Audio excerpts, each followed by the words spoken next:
Hola a todos, soy Alexander y esto es Científicamentes, el podcast semanal donde les contaré biografías de científicos relevantes y no tan relevantes que aportaron su granito de arena para el desarrollo de la humanidad, además de una que otra curiosidad. Bienvenidos. En estos tiempos de pandemia, donde no sabemos qué nos depara el futuro, donde nadie está a salvo, ni el joven más fuerte que va de fiesta en fiesta cada fin de semana con aire de inmortalidad, ni el anciano que comparte una taza de café y una partida de ajedrez en un parque con sus amigos, siendo consciente del final del camino.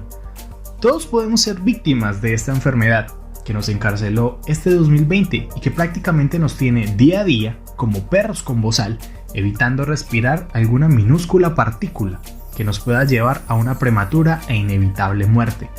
Todos a la expectativa de una posible vacuna que nos devuelva ese frágil sentido de seguridad, de poder caminar sin tapabocas en un parque y poder recibir una fría corriente de viento, el olor de las flores o el césped recién cortado. O simplemente comerte una empanada en tu restaurante favorito de la esquina, sin el miedo a que otro comensal vaya a ser esa posible parca que ponga fin de nuestra existencia mientras le decimos adiós a nuestras familias antes de que nos duerman en una sala de cuidados intensivos, con el temor de saber si los volveremos a ver o no. Y es esta carrera contrarreloj para poder encontrar una vacuna que nos devuelva la libertad, a algunos para festejar, a otros para estar en familia, o para simplemente besar los dulces labios de la mujer que amamos sin temor de que sea el beso de la muerte.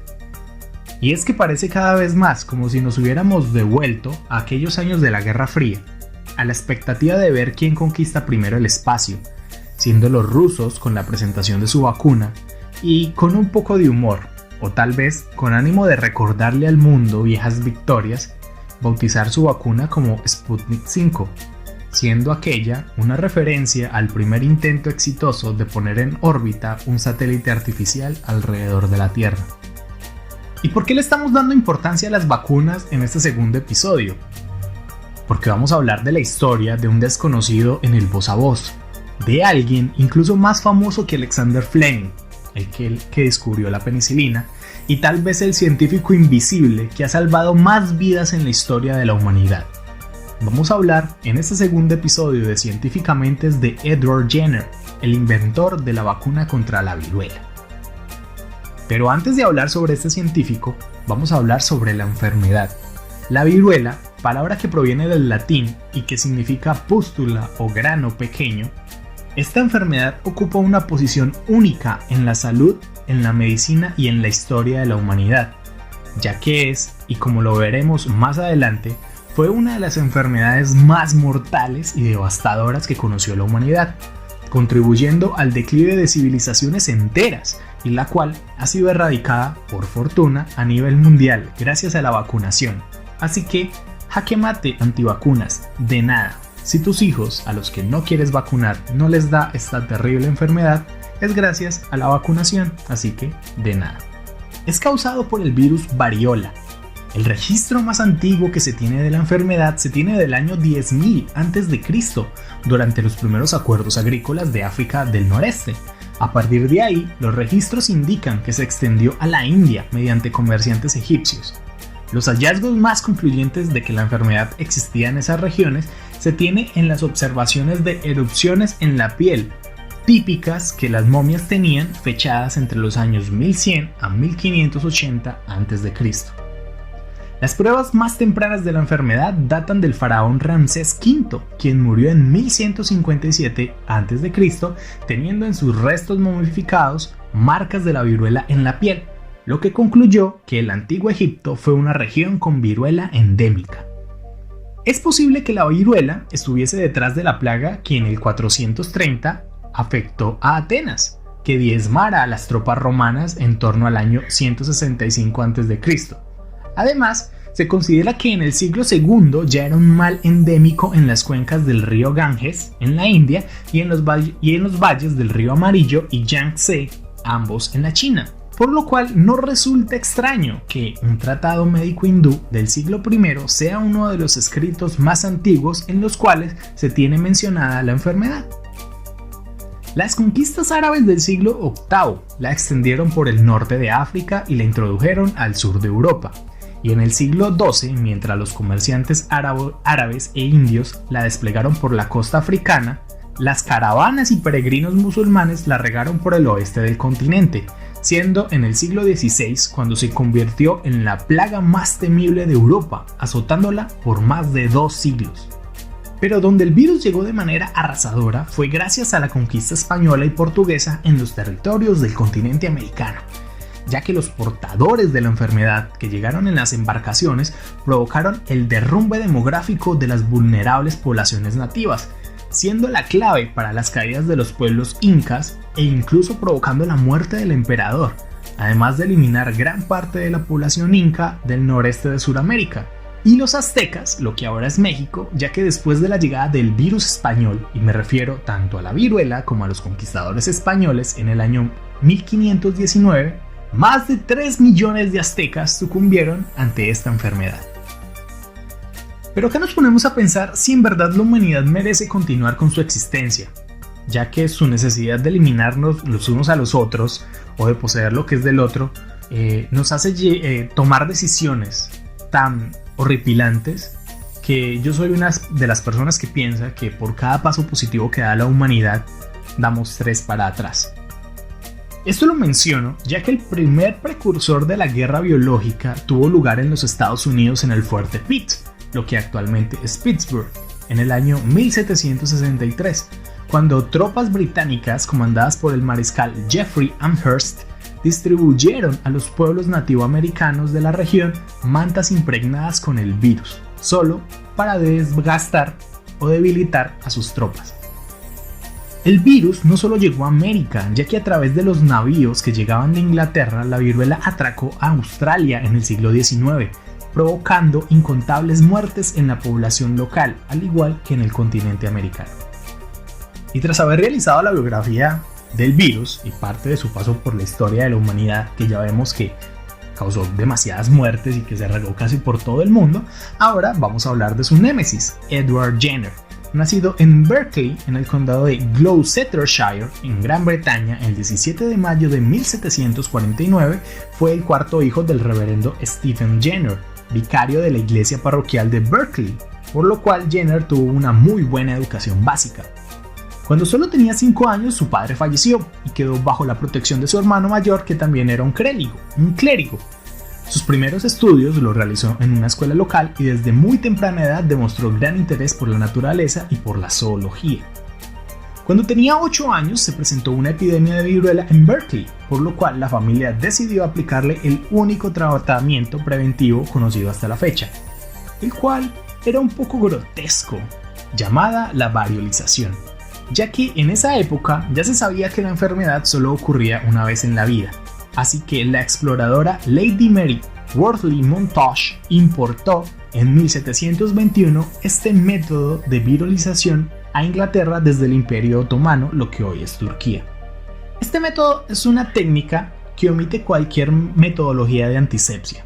Consistía en hacer una incisión en el tejido hasta que se produjera sangrado y, tras haber pulverizado costras producidas por la viruela de un paciente con una sintomatología leve, se aplicaban a la herida. Después se cubría con un vendaje limpio, que básicamente era lo único limpio de todo el tratamiento. Tras recibir la inoculación debían ser aislados, ya que presentaban la enfermedad y podían transmitirla a otras personas sanas.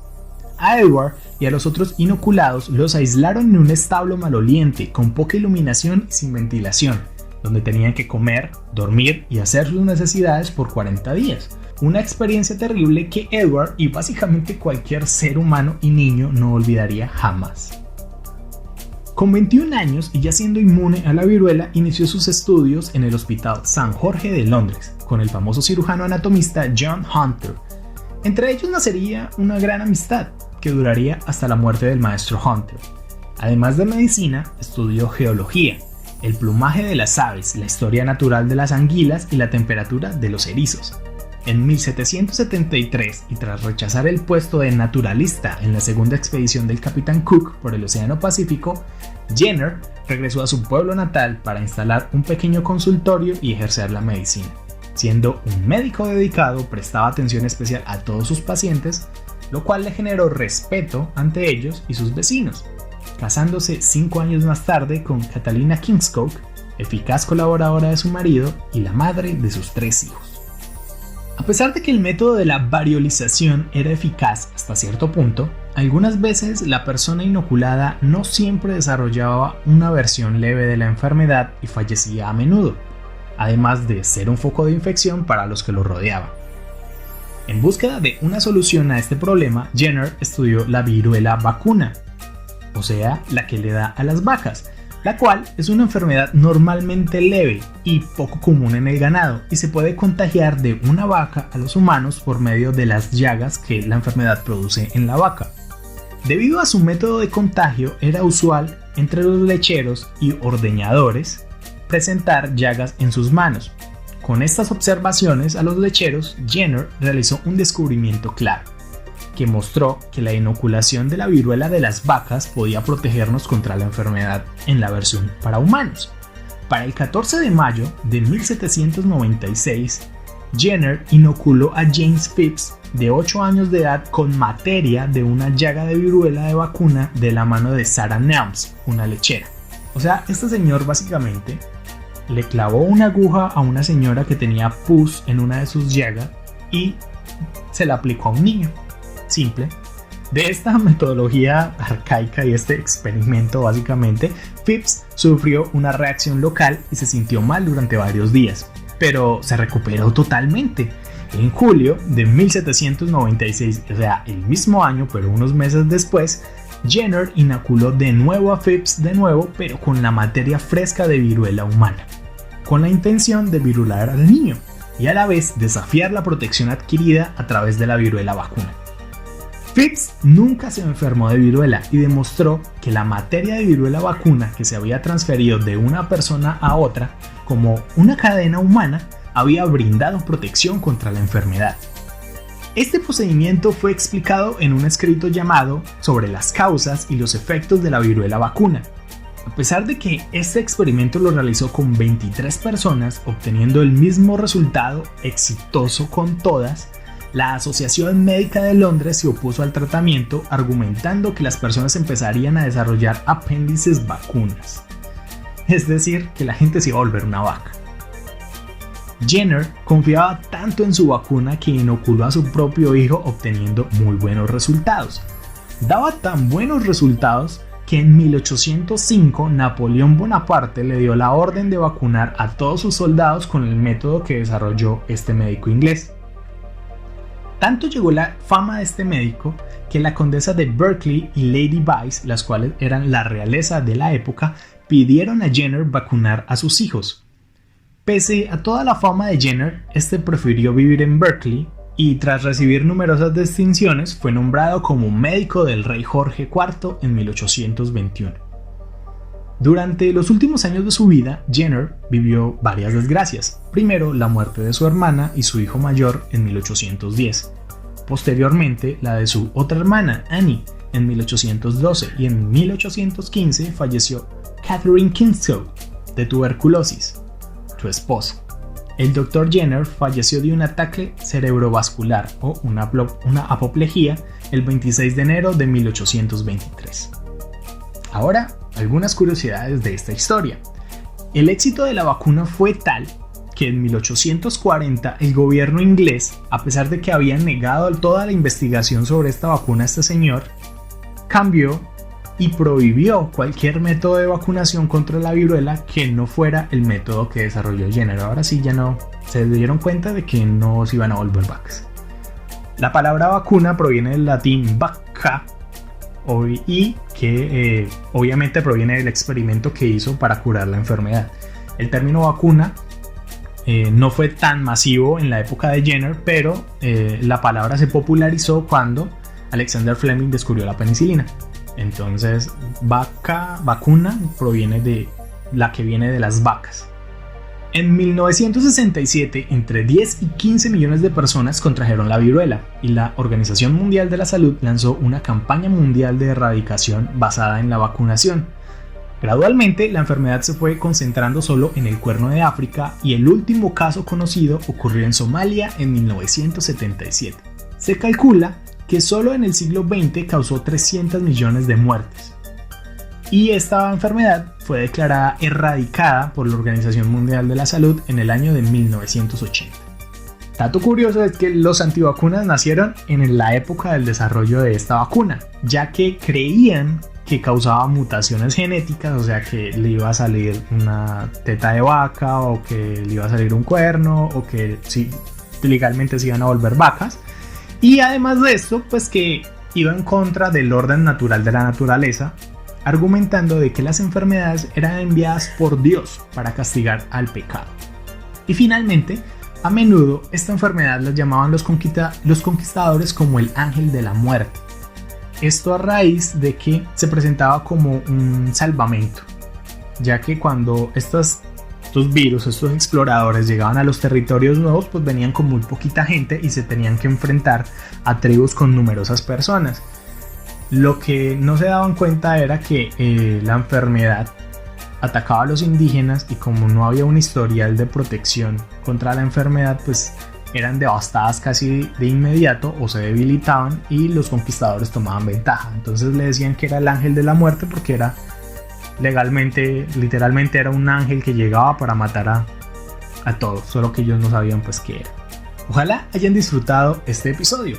Espero que mientras se desarrolla la vacuna contra el COVID-19 se cuiden y tomen medidas de precaución como el lavado de manos, distanciamiento social y el uso correcto del tapabocas. Tengamos paciencia, amigos. El tiempo que ha tardado esta vacuna en desarrollarse es casi récord a nivel histórico, todo gracias a los avances tecnológicos que hemos tenido en la última década. Así que no desesperemos y cuidemos a los que más queremos. Recuerden que pueden seguirnos en nuestro nuevo Instagram en @cientifica_mentes. Además, nos pueden escuchar en la mayoría de las plataformas de podcast populares como Spotify o Google Podcast. Así que, hasta luego, un abrazo y nos vemos pronto.